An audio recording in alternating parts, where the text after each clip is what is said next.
guys, this is Callum from EnglishShooting and welcome back to the channel, and I'd like to introduce Ben Ducker. Thank you very much for coming and joining me. Thank you for having me. A load of you have been asking what should be in your range bag. Now I have to admit, over the past few years I'm a little competition rusty and I'm still currently in the process of putting together my range bag, but somebody that is far from rusty when it comes to competition is Ben, and as you can see his bag is bulging, so he's very kindly given up his time, and it's going to probably take a lot of time afterwards putting everything back in, but we're going to go through and show exactly what Ben takes to a competition, and this really is like your ultimate bag, everything you're ever going to need. I hope so. Yeah, I do hope so. Now, yeah, there's a little story behind pretty well everything that's in the bag. Because generally it's been something's happened and I've needed a thing, like I need a hammer, better put a hammer in. I need punches, better put punches in. Yep. And so it's just grown. I used to be able to carry ammo around in this. I used to have a slab of shotgun ammo in the bottom, and it's now just stuffed to the brim with just other stuff. So yeah. I can't even honestly remember everything that's in it, so it's going to be a surprise. Being completely honest, this isn't the only thing that you take to a match as well. There are usually other bags that come along, but this is like the main essentials. Yeah, so right. Why don't we just dive in and have a look? Okay, so starting on the outside of the bag, I've got my 511 knee protection. So sometimes you've got to go down on gravel, and if you want to do it quickly, you want to not be able to damage your knees. They're quite bulky, so I keep these on the outside of the bag. Just get these out of the way. Next, underneath that, we've got a waterproof bag. So this is something, I think I've got this from Go Outdoors. The idea behind this one is you can fill it with stuff, do it up, roll the lid down, keeps your stuff dry. Yep. So if anyone's been to, which was the wettest match last year? Probably Masters. They were all pretty wet. I know a couple of years ago, the Borders match a few years ago, I ended up with the camera under a bin liner, and everything got absolutely sodden. So yeah, if you're going to compete in the UK, prepare to get wet. Yeah, definitely. What else have we got? So we've got an energy drink. Yeah, that looks very important. Yeah, as the Diet Blue charge, very important. So there was specifically, I like to have some caffeine with me because there was a specific stage, very, very hot in the afternoon at the World Shotgun in France, and I really sort of went off the boil because we'd had so much time sat down not resetting, your metabolism goes down, etc. So a little bit of caffeine perk you up, so it's something that's worthwhile having. Absolutely. I'm going to work around the outside and then go into the centre. Sure. So this pocket on the side, we've got bin bags. Again, stuff gets wet, you want to put it in a bin bag. And for picking up cartridges if you're down there practicing, I would imagine. Yeah, we've also got more bin bags there. We've got cleaning rods, so you might want to clean your gun, you might need to clean a barrel. The reason for having a rod as well as a pull through, if you get something stuck you can help. So I've lent this to people in the past just to knock stuff through. So that can be quite helpful. You're going to set yourself up here. Like anyone sees you at a competition, they're going to know to come to you and borrow. This is the thing. So this has happened to me in the past. So like, I want to be able to fix it, so that it went in the bag. Sure. A very long screwdriver. I don't know exactly why that's that long, but that's in there as well. A couple of Sharpies. These are good for marking targets. When you're training. Yeah, and this isn't like specifically competition. This is just this is my general range bag. So I'll take this range and competition. Yeah. So this is an AR-15 Armrest wrench. Okay. If you need to use that, something's probably quite severely gone wrong. But I have used it. I've used it for tightening the castle nut on stock. So somebody's on a shotgun came loose, you can use that to do it up. I mean, I've seen Connor's as well completely strip down his Supernova to like springs and pins before during a match. So it does happen, and it's worthwhile having. Let's go around this way. So next side, this is the one where I try and keep my sort of PPE type stuff. So I've got my in-ear defenders in there. I've got my shooting glasses in this one. I've got a whole load of stuff in there. This is also where I keep my batteries. So if anybody knows the number CR2032, you should be, if you're a shooter, you'll be familiar with that particular battery. Yep. So I've got absolutely tons and tons of those in the bottom here. I've also got some spare batteries for my what's that for? For my laser. Okay. So that's for my bore sighter. So if I need to replace an optic, I've got spare batteries for that. We've also got lens wipes. And I think that's most of the interesting stuff that's in there. It is honestly, there's just so many batteries in there, it's unreal. So we'll leave the rest of that one. Over on the other end of the bag, this is the one where I keep my first aid kit. So in here we've got, this is, what's that on? And that's an emergency bandage it's a trauma wound dressing. Again, if you have to use that, something's gone badly on, but you'd rather have it than... Well, it could save someone's life. You'd rather have it than not need it, right? Yeah, yeah. Germaline, cuts and bruises, we've got first aid kit, the normal type of stuff. And I don't know why that's there, but South Western Railway give me a free poncho at some point in the past. So yeah, you can tell sometimes when I shoot it gets wet, so it's worthwhile taking some bits and pieces for that. Yeah, I'm going to make note on that. Yeah. I've just noticed on the outside also these things.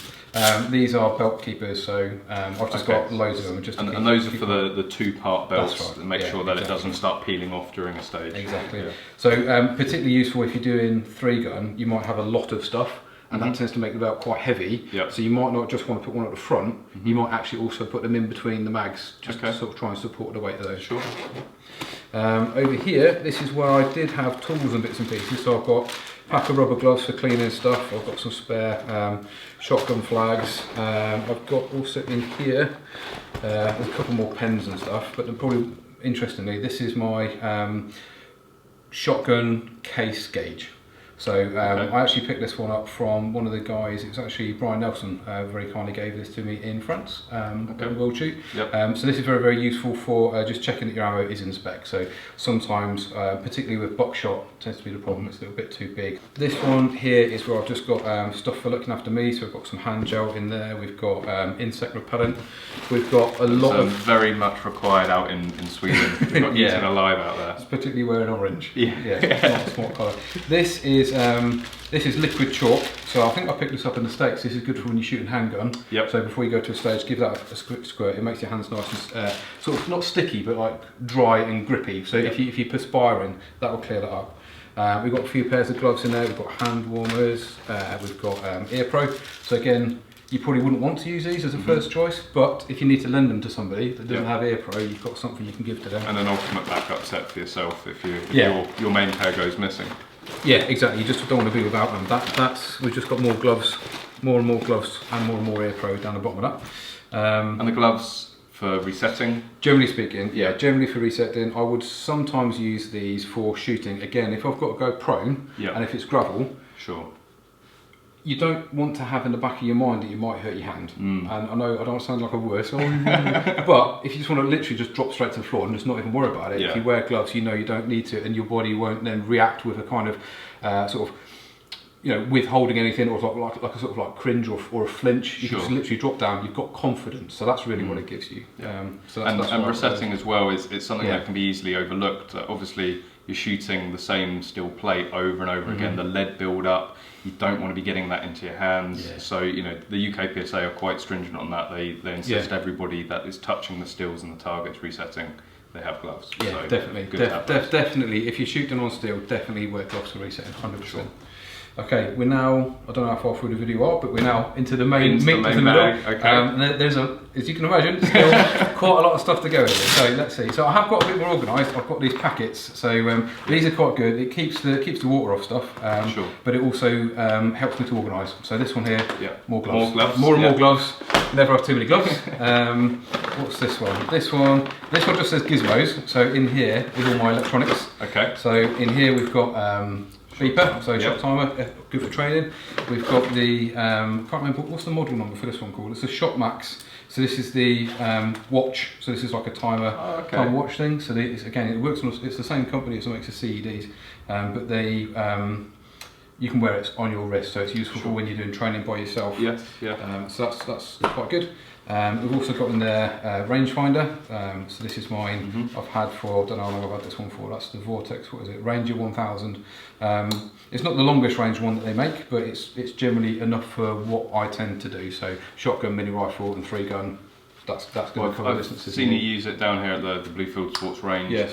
Because you were sighting in a gun. If you don't know where you are, not all ranges have nice periodic markers, so that knows exactly where you're shooting from, the distance. But then also you can, when you're doing sort of some prep work on stages, for a world shoot, checking it against all the stage plans and things like that. I've seen you going around you know, having a look, just measuring things out. Yeah, it's primarily for rifle, because I think we're going to do another video on this another time, but on rifle shooting, obviously you're going to have different points of impact relative to your point of aim at different distances.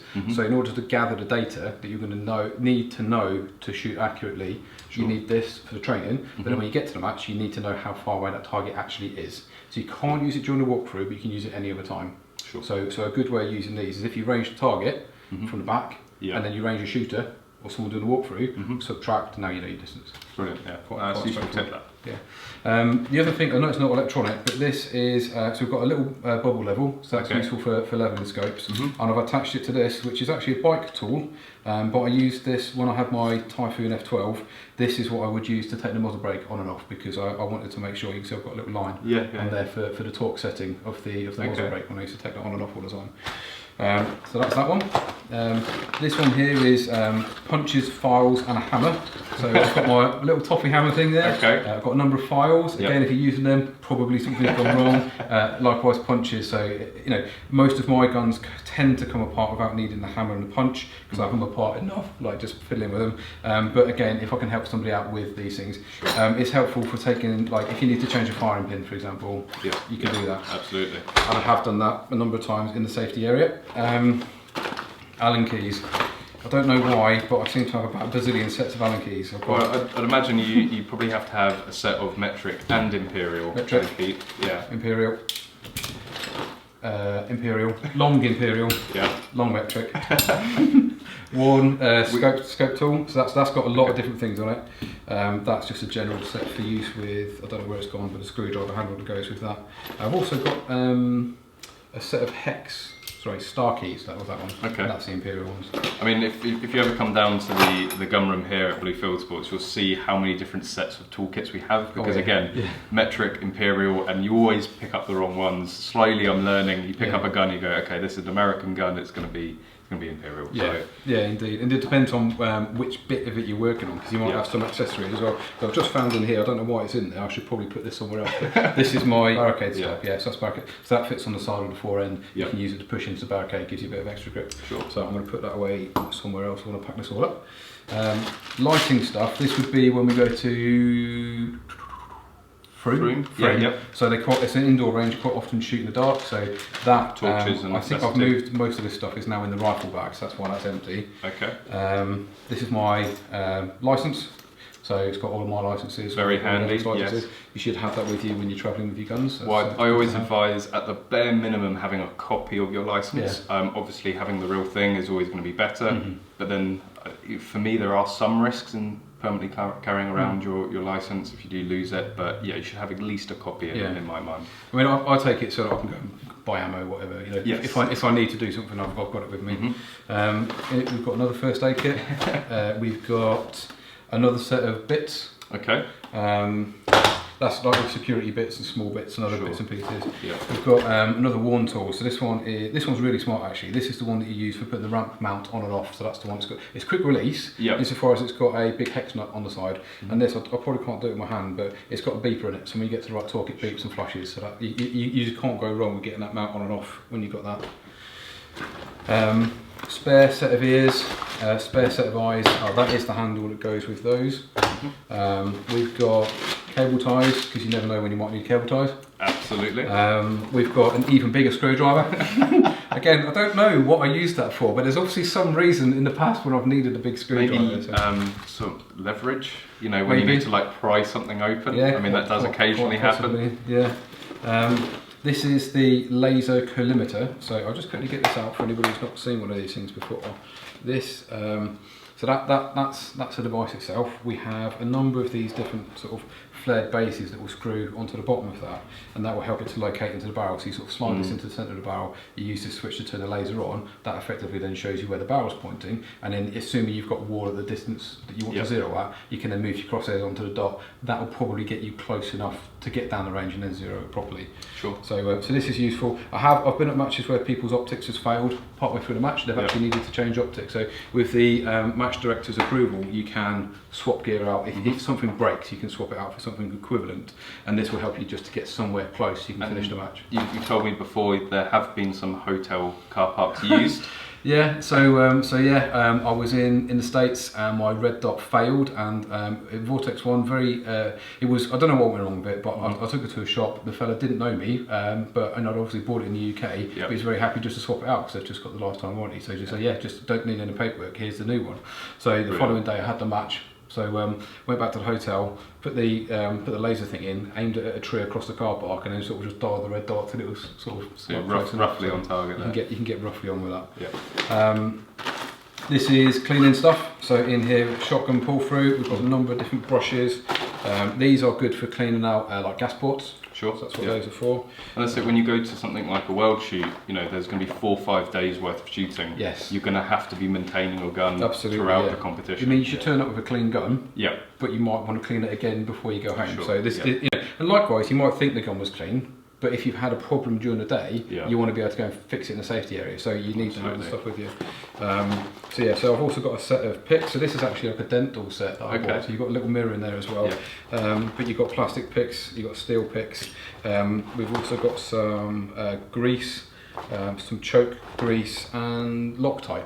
So if it needs to move, if it doesn't need to move, you've got both solutions there. That's it. Right, what have we got next? We've got a lot of these. I probably won't get them all out, but these are Hex Keys. This is my long set of Hex Keys, goes all the way from small to very large. It seems like I've got a lot of set of Hex Keys. It's probably because I keep losing certain sizes and then I buy a whole new set. You're probably going to watch this later on and go, maybe I need to consolidate this. You know, you can never have too much, can you? No. Well, yeah. I mean, because it's no use to you if it's at home. Yeah, exactly. Yeah.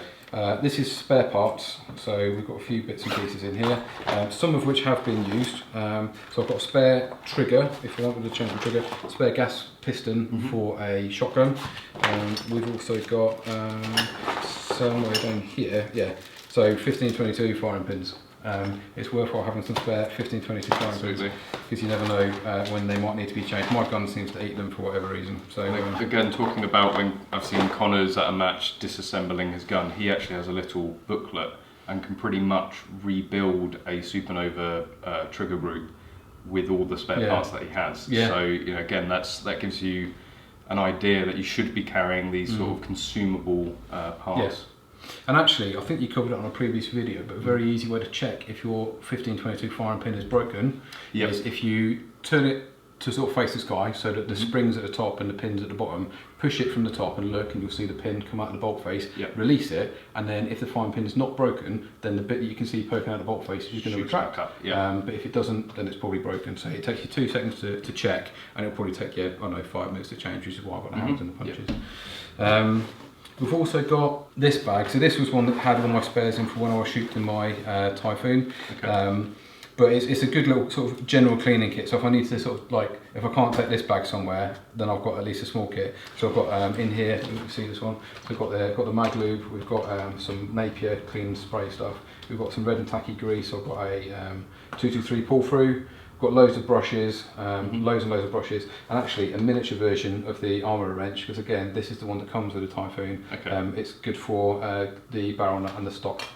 Do you take the Typhoon as a backup gun for competitions, or is it just the KL that you would take? I did initially. And the reason for that is because when my KL was brand new to me, I wanted to get used to using it and make sure that everything was going to be okay. I mean, sort of, touch wood. It's been alright, so I don't tend to take the Typhoon with me, but I think given that they are both box fed shotguns, obviously one being AK and one being AR based, it'd be down to the match director if he'd let me use the other one. But if my gun's out of commission, depending on the level of the match, you may well be allowed to use that as a replacement. Again, Connors has told me there's so many people, certainly for sort of international level 4s and the world shoot level 5s, because you have invested so much, not just in time and training, but they're not cheap to attend. And what you don't want to do is fly out somewhere, have a gun completely break down, and you've got no other option. So some people do take spare guns to their competitions. Yeah, when I went to the World Shotgun and Shoot in 2018, I took about £300 worth of spare parts in my Typhoon. I think it probably, in the long run, would have been more economical to buy 2 guns, and at least you can sell them, but I've got a lot of spare parts for that gun at home still. We are reaching close to the bottom, we're not quite there yet. So in here is my stapler. So we've got stapler, we've got staples, I've got a few patches in there as well. And again, this is useful for, well, either helping out if you're at a match and there's a problem with a target, you can borrow it, or if you train, you can set your own targets out. We've also then, what else have we got? Hand wipes, towels, good for sort of cleaning your gun down, cleaning your hands down, etc. We've also got, that's probably all the interesting stuff that's in here. Like the rest of this is a few more towels and bits and pieces, and this is probably the last thing worthwhile talking about really, which is my rain cover. So this I think is designed to go on a backpack. But it's just big enough to fit on my range trolley. So if we sort of, it's like a big shower cap. You just like pull it around and just keeps the rain off. I mean these bags, I've got the exact same bag from 511. They do have some water resistance, but are they UK water resistant? Not for 3 hours in Wales. No. So that's it. So Ben's now going to have the lovely task of repacking everything. But I mean, I'm not going to say that this is what everyone should have. This is I wouldn't say that. I'm not even sure if it's what I should have, to be fair. But obviously through the years, you know everything you've had here, you've needed at some point down the range, and you were saying before we started the video that some of this stuff you may only use once or twice a year. But you want it there just in case, you know, just in case you do need it. But this does give you, I think, an idea of the ultimate range bag. If you wanted to go out and make sure that you have absolutely everything you're ever going to need, then you can follow this. And I'll probably do a follow-up video when I've perfected my range bag, because I don't think I'm going to go to this extent. And perhaps at some point I'll do Connor's range bag as well. But you guys have asked for it. What should you be putting in your range bag? And I think this is going to give you more than enough to go away and have a look at. So thanks Ben for coming down and taking me through. And guys, thank you very much for watching this video. I really hope you've enjoyed it. If you have, please give it a share, thumbs up, and make sure you're subscribed for future videos. And as always, I hope to see you soon.